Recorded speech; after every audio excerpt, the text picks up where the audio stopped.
दिवाली पर अमीर गरीब की रंगोली।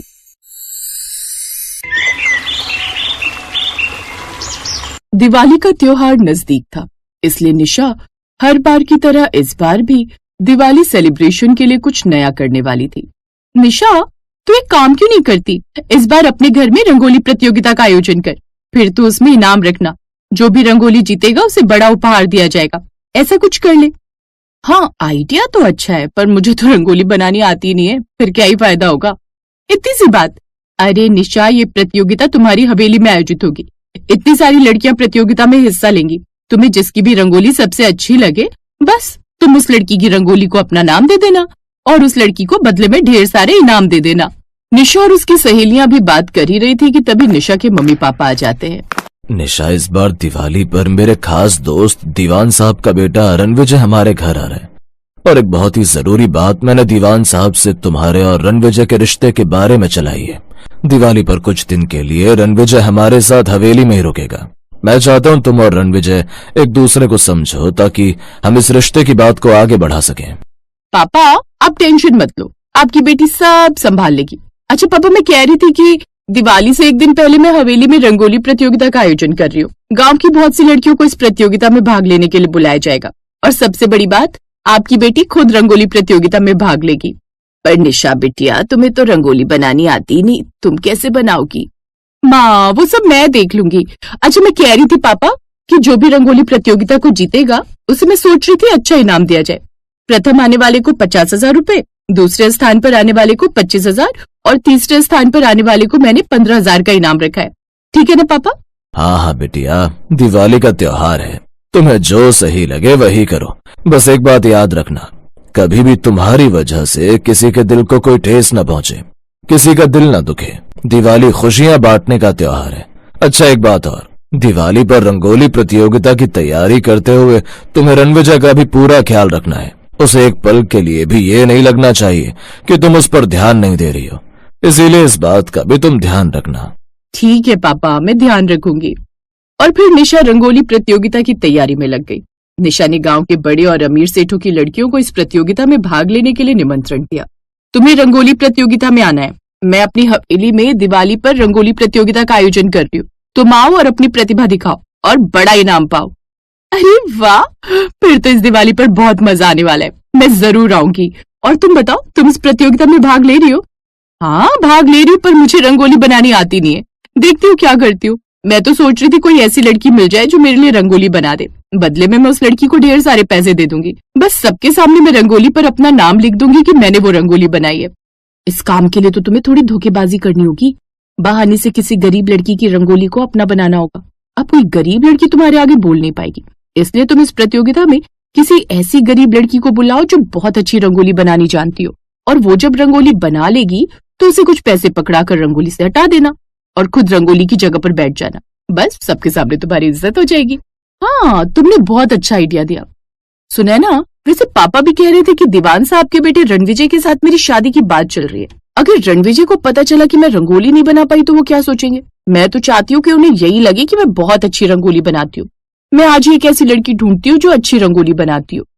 और फिर निशा एक गरीब लड़की की तलाश करने लगी। उसने गांव के घर घर जाकर उस लड़की को ढूंढा जो अच्छी रंगोली बनाती हो। मुझे तो रंगोली बनानी नहीं आती है निशा दीदी, पर हाँ, सीमा बहुत अच्छी रंगोली बनाती है।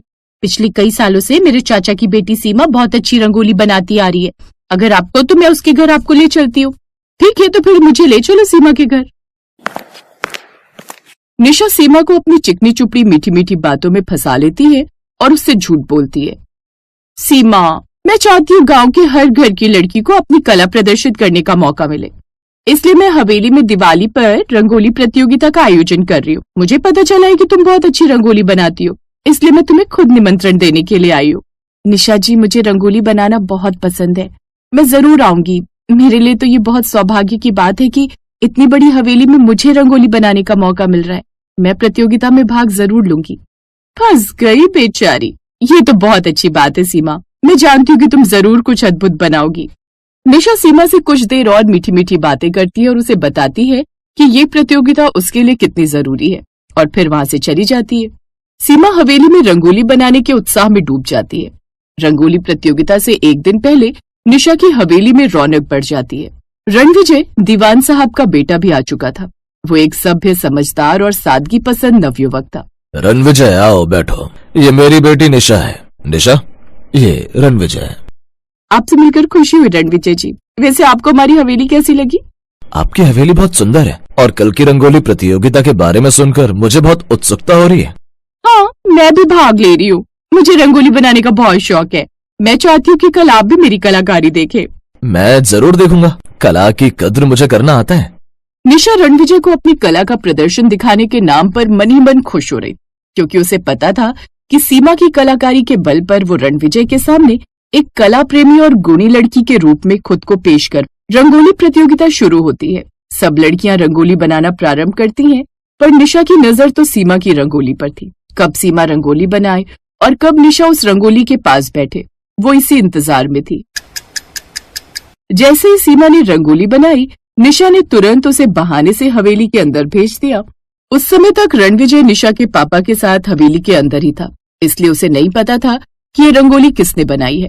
तुम सब रणविजय को यही कहना कि ये रंगोली मैंने बनाई है। और सुनो, अगर सबने मेरा साथ दिया तो मैं सबको ही विनर बना दूंगी। सबको ढेर सारी दिवाली का इनाम भी मिलेगा। टेंशन मत लो निशा, हम तुम्हारे साथ है। निशा जी, मुझे तो अंदर किसी ने नहीं बुलाया था। वैसे मैंने रंगोली पूरी बना ली है।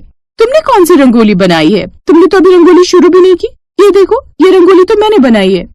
ये आप क्या कह रहे हो? मैं तो बहुत देर से अपनी रंगोली बना रही थी। आप ऐसा क्यों कर रहे हो? ज्यादा फालतू मत बोलो। इस रंगोली के बदले मैं तुम्हें ढेर सारे पैसे देने वाली हूँ।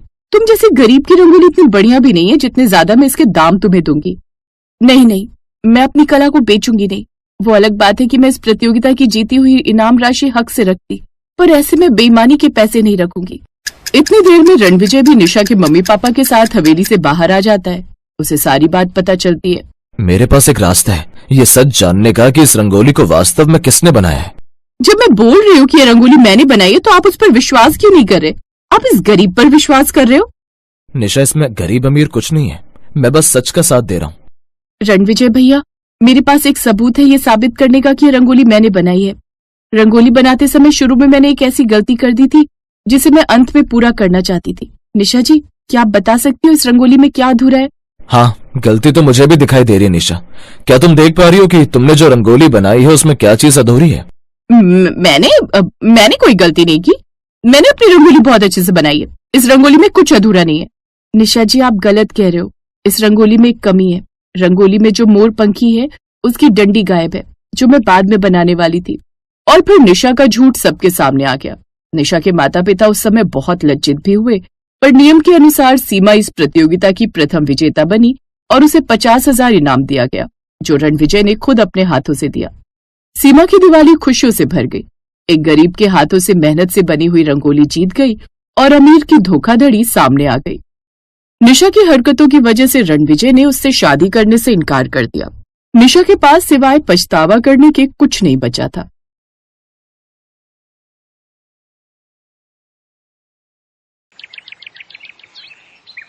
दिवाली का समय पास आने वाला था और सभी मोहल्ले वाले अपने अपने घरों की सजावट कर रहे थे।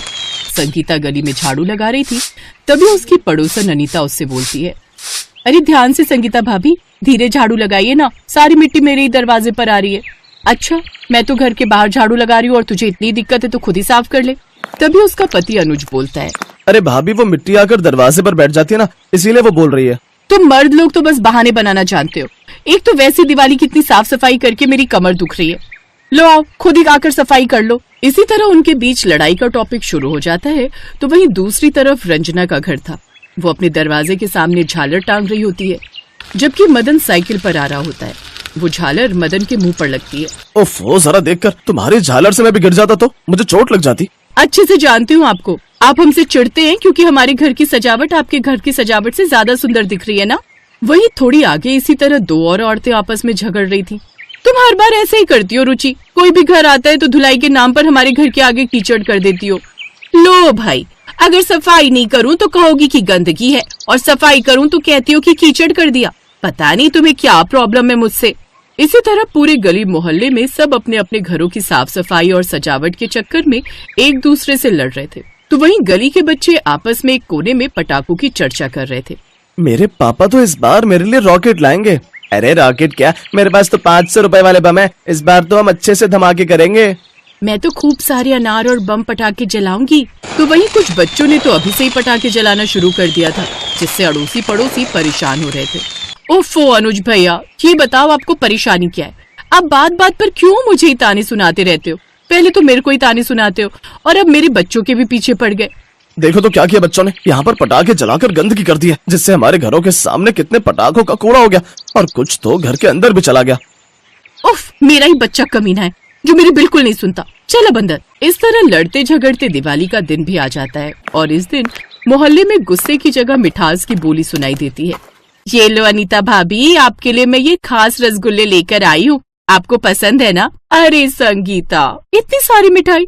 मुझे तो लगा था सुबह के झगड़े की वजह से तुम गुस्सा हो, लेकिन तुम्हारे चेहरे से और मुंह से तो इस वक्त मिठास ही निकल रही है। अरे भाभी, आपको तो पता है आस पड़ोस में तो ये सब चलता ही रहता है, लेकिन तीज त्योहार पर तो प्यार और प्रेम से ही रहना चाहिए। उधर रंजना भी मदन के लिए मिठाई लेकर जाती है। लो भाई जी, आप और भाभी मिलकर खाइएगा, आपके लिए आपकी पसंद की बर्फी लाई हूँ। शुक्रिया भाभी। वैसे वो सुबह वाले झगड़े को मन पर मत लेना, वो तो बस ऐसे ही।